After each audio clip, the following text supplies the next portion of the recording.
귀한 찬송 감사드립니다.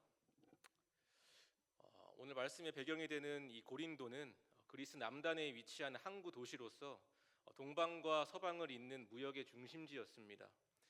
그래서 이방인의 사도가 된 바울은 반드시 이 지역을 복음화시켜야 한다는 원대한 계획을 품습니다. 무역의 중심지 고린도에는 주변 일대의 수많은 사람들이 한데 모였으며 더욱이 이곳에는 동서 문화와 각종 종교의 문제가 혼잡을 이루고 있었기 때문입니다. 예수님의 복음이 온 땅으로 전파되기 위해선 반드시 고린도 지역이 정복돼야만 했던 것입니다. 그래서 바울은 제2차 전도 여행을 시작하여 빌립보, 데살로니가, 베레아 그리고 아덴을 거쳐서 AD 50년 무렵에 이 고린도 지역에 도착합니다. 그리고선 브리스길라와 아굴라 부부와 함께 대략 1년 6개월 동안 그 선교 활동을 하며 어느 한 교회를 세웁니다. 그 교회가 바로 고린도 교회입니다. 고린도 교회는 그야말로 역동적으로 부흥하는 교회였습니다. 이곳에는 젊은 날 바울의 모든 수고와 노력들이 녹아 있었으며 고린도 교회의 교인들 또한 바울이 전파하는 복음의 메시지를 정말 그 스펀지같이 흡수합니다. 항구 도시의 문화적, 종교적, 사회적 다양성이 이 바울의 헌신과 한데 어우러져서 순식간에 부흥이 이루어지게 된 것입니다. 그래서 바울은 이후 고린도 교회가 안정기에 접어들자 이 고린도 지역을 나오게 되었고요. 그는 에베소를 넘어서 주님이 이끄시는 대로 계속해서 전도 여행을 이어나갑니다. 그런데 이후 AD 55년 제3차 전도 여행을 보내며 에베소에 머물고 있었던 바울에게 안 좋은 소식이 들려옵니다. 그것은 바로 바울이 떠난 이후 고린도 교회 내에 여러 가지 갈등과 문제가 벌어지게 되었다는 것입니다. 게다가 이 문제는 교회 내 파벌과 음행, 송사, 결혼, 독신과 이혼, 우상제물, 예배, 은사, 부활에 관련된 정말로 굉장히 다양하고 복잡한 사안이었습니다. 그 신학적인 지식과 깊은 신앙의 체험이 있는 사람이 아니라면 이 고린도 교회의 분열을 막을 수가 없는 정말로 심각한 문제의 사안이었던 것입니다. 그러므로 이 소식은 에베소에 머물고 있었던 바울의 귀에 들어가게 되었고요. 당시 바울은 여건상 고린도로 직접 갈 수 없었기 때문에 자기의 제자 디모데를 불러서 자신이 쓴 어느 편지를 전달케 합니다. 그 고린도 교회의 분열을 막기 위하여 바울이 보낸 편지 고린도 전서를 보내게 된 것입니다. 그래서 고린도 전서를 쭉 보시게 되면 그 교회의 분열을 막기 위한 바울의 훈계와 견면이 여과 없이 드러나 있습니다. 우리가 대체 왜 교회로 모여 있고 왜 그리스도 주 예수를 섬기고 있는가? 그리스도인들의 윤리가 무엇인가? 사랑이 무엇인가? 부활이 무엇인가? 우리가 믿는 주님이 어떤 분이시냐 등등 분열된 교회를 하나로 모으기 위한 해답을 예수님을 통하여 증명하고자 했던 것입니다. 여러분, 그렇다면 이 바울의 그 편지를 접한 고린도 교인들은 어떤 반응을 보이게 되었을까요? 이 바울이 보낸 그 서신 고린도 전서를 마음에 새겨서 화합을 이루고 다시 예수님의 사랑 안에서 부흥하는 교회로 회복되게 되었을까요? 오늘 본문의 배경되는 이 고린도 후서를 보시면요, 그게 아니라는 것을 저희가 확인하게 됩니다. 앞선 바울의 편지로 인해서 그 교회 내에 있는 신학적인 이슈는 진정되었지만 다시 교회 내의 갈등을 불러일으키는 새로운 문제가 발생하였기 때문입니다. 예컨대 고린도 후서 1장 15절과 16절을 보시면요, 바울은 고린도로 간 후 다시 마케도니아로 그리고 다시 고린도로 돌아간 후에 유대로 갈 것을 계획합니다. 시간적으로 보자면 고린도 전서를 보낸 이후 앞으로 2번 더 내가 고린도 지역에 방문할 것을 바울이 예고한 것입니다. 이제는 그들에게 방문할 수 있는 여건이 충족되어 있기 때문에 바울이 이제는 편지가 아니라 직접 자기의 발로 가서 그 고린도 교인들과 만나며 그들에게 위로와 권면의 메시지를 건네고자 한 것입니다. 그런데 이어진 2장 1절을 보시면요, 바울은 내가 다시는 너희에게 근심 중에 나아가지 아니하기로 스스로 결심하였다라고 말합니다. 그 전후 흐름으로 보자면 고린도 후서 2장의 편지가 보내질 시기에는요, 이미 2번째 방문이 있었고 2번째 방문 때 벌어진 어떠한 사건 때문에 바울이 근심하여 3번째 방문을 취소하겠다고 하는 것입니다. 물론 고린도 전서를 보낸 이후 그 2번째 방문 때 어떠한 어떠한 사건이 벌어졌는가에 대해서는 그 세세한 정황과 내용들이 기록되어 있지는 않습니다. 저희들은 단지 이 고린도 후서의 말씀과 그 말씀에 담겨 있는 주제 의식을 통해 그때 벌어진 사건이 무엇이었는가를 역으로 추적해 올라갈 뿐입니다. 그러면 이 고린도 후서의 말씀과 주제 의식으로 알아볼 수 있는 그 두 번째 방문 때 벌어진 사건이란 무엇이냐? 그것은요, 고린도 교회 내에 바울의 사도직을 부정하는 사람들이 있었고, 고린도 교인들이 그 세력의 유혹에 넘어가서 두 번째로 방문했던 바울을 면전에서 비방하였다는 것입니다. 쉽게 말하자면 앞서 벌어진 다양한 그 신학적인 이슈들은 고린도 전서의 교훈으로 일단락되었지만, 이를 좋지 않게 여겼었던 특정 세력들이 이번에는 메신저의 자격을 걸고 넘어져서 고린도 교회 사람들의 그 신앙이 수복되는 것을 방해했다는 것입니다. 거짓과 신학, 거짓과 복음대로 붙으면 도저히 바울을 이길 수가 없으니까 이제는 그 내용을 전달한 바울의 자격을 운운하면서 사람들 사이에 불신과 분열을 가져다 주었던 것입니다.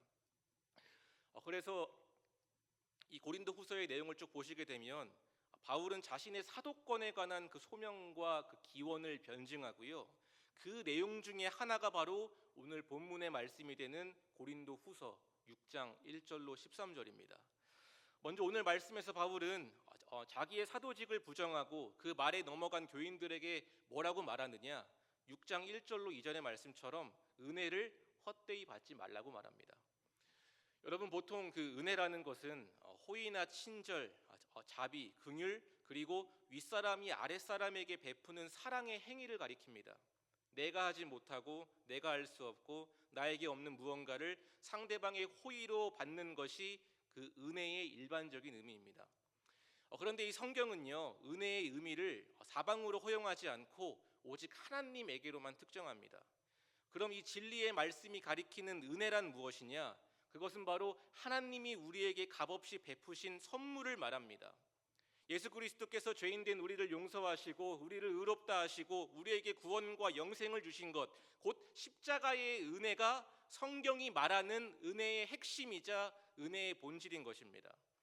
그래서 바울은 앞선 5장의 말씀에서 자기가 사도로서 이 십자가의 은혜, 나는 복음의 내용만을 선포해 왔다고 설명했습니다.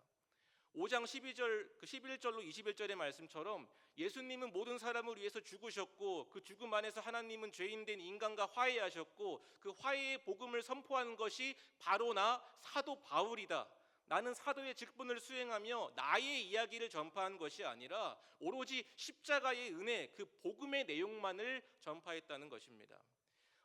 그 자기 자신은 사도의 직분을 받은 이후 복음의 내용에서 단 한 번도 벗어나 본 적이 없다는 것을 증명하는 것입니다.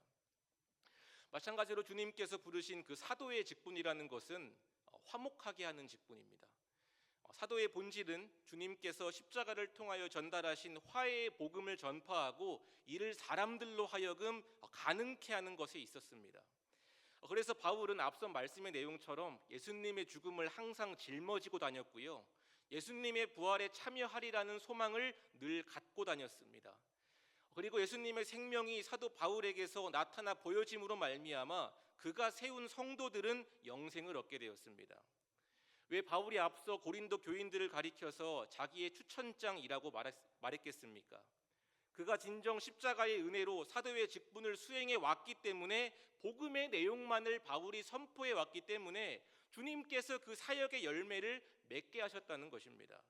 괜히 고린도 교회가 세워지게 된 것이 아니라 고린도 교회는 십자가의 은혜 위에 세워진 하나님의, 예수님의 몸된 교회라는 것입니다.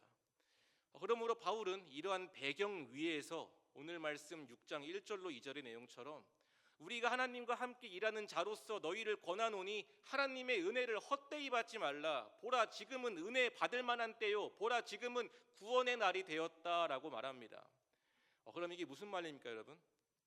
적어도 너희 고린도 교인들이 예수님을 섬기고 정말로 그의 몸된 교회로 부름받게 되었으면 사람의 헛된 목소리에 귀를 기울이지 말고 오직 하나님만 바라보며 살아가라는 것입니다.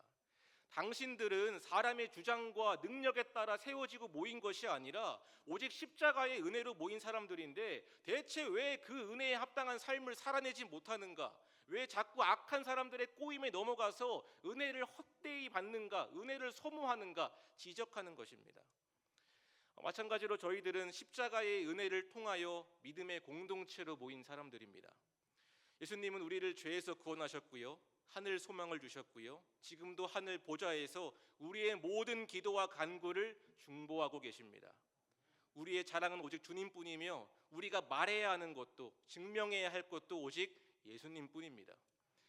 그러므로 저희들은 고린도 교인들처럼 부와 재물과 영광과 자존심, 들리는 소문, 거짓된 이야기에 따라서 은혜를 받고 말고 하는 것이 아니라 저희들은 그 어떠한 순간에도 십자가의 은혜에 고정해서 십자가의 은혜를 온전히 받고 그 은혜에 합당한 거룩한 삶을, 성도로서의 삶을 살아내야만 합니다. 그리스도인들의 인생을 지탱해주고 우리의 삶을 하나님의 사랑과 하나님의 주권 아래로 인도하는 것이 바로 십자가의 은혜밖에 없기 때문입니다. 십자가에 담긴 의미는 단순히 예수님이 그랬구나, 하나님이 그랬구나 하는 그런 정보의 차원이 아니라 우리도 하나님과 교제하게 하는, 우리로 그리스도인으로서의 그 믿음의 삶을 행하게 하는 은혜의 통로이자 능력이라는 것입니다. 그렇다면은 저희들이 이 은혜를 헛되이 받지 않고 그 은혜를 붙들고 있다는 증거는 과연 어떻게 확인하고 또한 점검할 수 있을까요? 예배의 감동, 기도의 응답, 마음 가운데 주어지는 감사와 평안 다 맞습니다. 그런데 오늘 바울은 우리가 그 은혜의 중심에 살고 있다고 확신할 수 있는, 점검할 수 있는 가장 직관적인 증거를 하나 우리에게 제시합니다. 그것은 바로 고난입니다.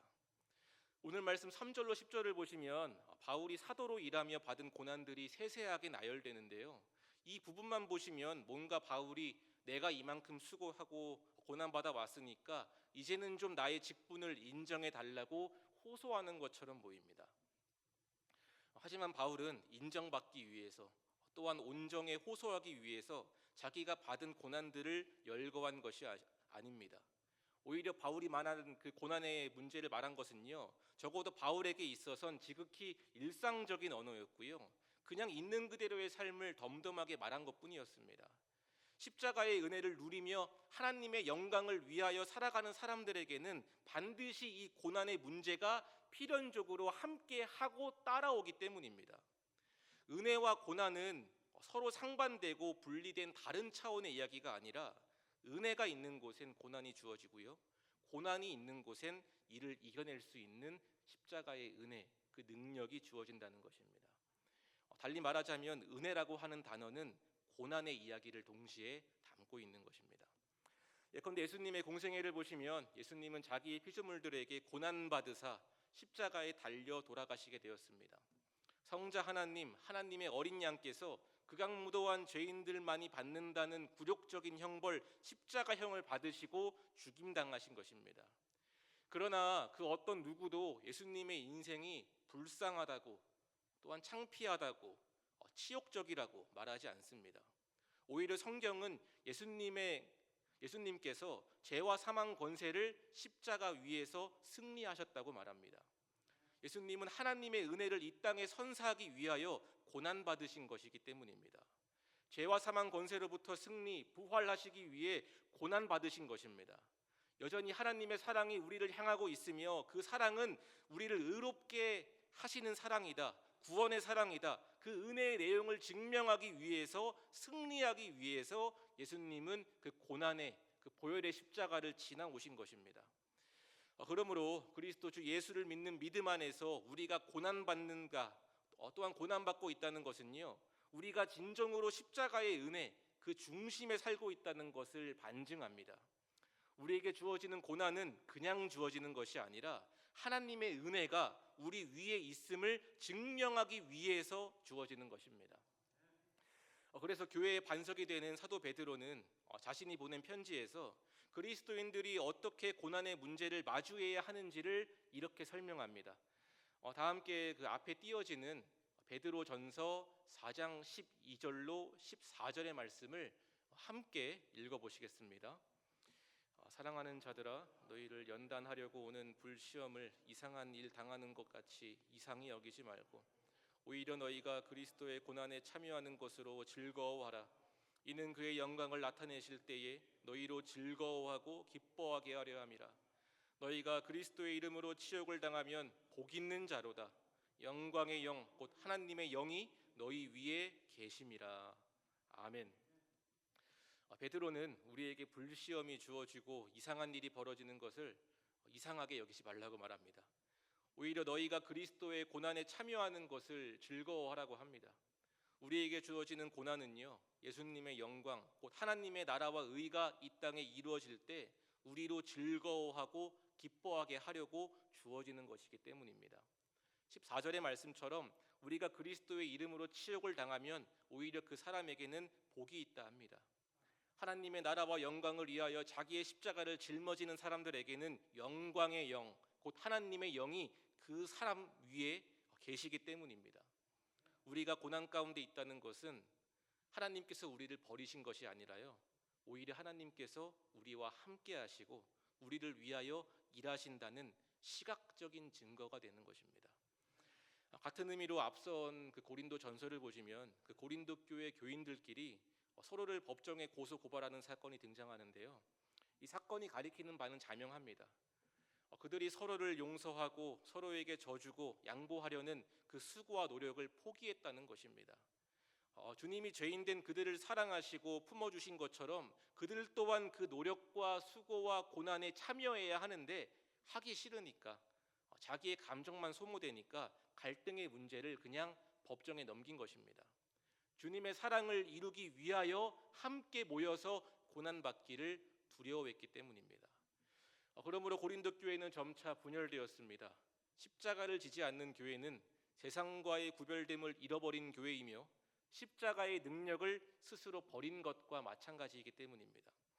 주님께서 일하고자 하시고 개입하려고 하셔도 정작 그들부터가 자기의 십자가 지는 것을 포기해버리니까 아무런 능력도 아무런 변화도 아무런 이적도 일어나지 않는 것입니다. 마찬가지로 그리스도인들이 받는 고난은 우리가 포기하지만 않는다면 무조건 이길 수밖에 없도록 설계되어 있습니다. 그리고 우리가 감당하지 못할 고난은 애초부터 하나님이 허투하십니다. 하나님은 사람이 감당할 수 있는 고난만을 허락하시는 분이기 때문입니다.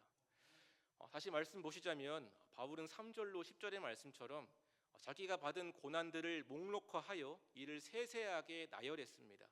마치 훈장처럼, 그 이력서처럼 그가 당하고 버틴 인내의 시간들을 간증합니다. 그가 지나온 고난의 세월이 이렇게 많고 세세하다는 것은 그만큼 하나님께서 지금까지 사도 바울과 함께 하셨다는 최고의 증거였기 때문입니다. 누군가에게는 고난의 문제가 피하고 싶고 두려운 문제였지만 적어도 믿음의 사도 바울에게는 하나님이 나를 위하여 일하시고 나를 부르신 이유가 되었던 것입니다. 그러므로 저 여러분들께서는 십자가의 은혜 안에서 고난 받으시는 것을 이상하게 여기지 않으시기 바랍니다. 고난에 참여하고 날마다 자기의 십자가를 지시기 바랍니다. 그때야말로 주님께서 우리를 위하여 일하시고 우리를 통하여 무언가를 이루어 가시는 은혜의 날이기 때문입니다. 마지막으로 11절로 13절의 말씀을 보시면 먼저 바울은 11절의 말씀처럼 너희를 향하여 우리의 입이 열리고 우리의 마음이 넓어졌다고 말합니다. 이 말은 바울이 고린도 교인들에게 그 어떠한 내용도 숨긴 것이 없으며 얼마든지 그들을 용서하고 받아줄 용의가 있다는 것을 가리킵니다. 또한 그는 12절 너희가 우리 안에서 좁아진 것이 아니라 오직 너희 심정에서 좁아진 것이니 13절 너희도 마음을 넓히라고 말합니다. 여기서 마음을 넓히라는 것은 혹여나 그들이 바울의 사도직을 폄하하고 모욕한 일들을 후회한다면, 또한 이 바울의 변증을 듣고 설득이 되었다면 화합의 장으로 이제는 나올 것을 권면한 것입니다. 계속해서 같은 자리에 머물며 교회의 분열에 힘쓰지 말고 이제는 함께 화합하고 함께 고린도 교회의 회복을 만들어 가자는 것입니다. 마음과 생각이 말씀으로 변화되었다면 이제 우리가 할 일은 행동밖에 없기 때문입니다. 마찬가지로 모든 말씀의 교훈들은 이 말씀을 듣고 묵상하는 이들이 행할 것을 전제로 주어져 있습니다. 그래서 은혜를 헛되이 받지 말라는 것은요, 달리 말하자면 받은 은혜를 간직하고만 있는 것이 아니라 그 은혜에 합당한 삶을 일구어내라는 것과 같은 의미일 것입니다. 앞서 바울과 베드로가 말한 고난도, 고난 중에 주어지는 승리도 말씀을 지켜 행하고 무언가 믿음으로 움직이는 사람들에게만 주어지는 은혜의 결과이기 때문입니다. 그러므로 저 여러분들께서는 이 사도 바울의 교훈과도 같이 날마다 은혜의 중심에서 고난받기를 즐거워하시며 살아가시기 원합니다. 그리하면 주님께서는 십자가의 은혜만을 붙드는 그 사람들에게 때에 따라 복의 복을 더하시며 그들의 삶 가운데 하늘 소망이 주어지는 그날까지 보호 인도하실 것입니다. 기도하겠습니다. 사랑의 주 하나님, 오늘도 주님의 은혜를 간절히 사모하며 예배의 자리로 모였습니다. 바울의 편지 안에 담긴 믿음의 교훈들이 마음밭에 심어지게 하시고 날마다 믿음의 장성한 분량을 이루어갈 수 있도록 우리의 삶을 보호 인도하여 주시옵소서. 이 모든 말씀 우리 주 예수 그리스도의 이름으로 기도하였습니다. 아멘.